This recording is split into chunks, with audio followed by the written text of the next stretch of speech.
इस वीडियो में देखिएगा चिकन का दिल बनाने जा रहे हैं भाई। बहुत ही साफ सुथरा से बना रहे हैं।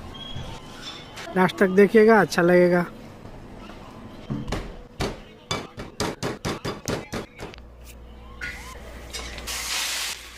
ये लहसुन डाला,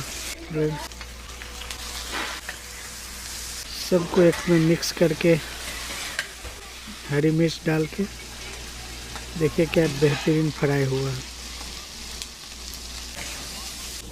चैनल पे नए हैं तो कृपया सब्सक्राइब कर ले, ऐसे और नए वीडियो देखने के लिए। ऐसा वीडियो लाता रहता है। क्या टेस्टी दिख रहा है।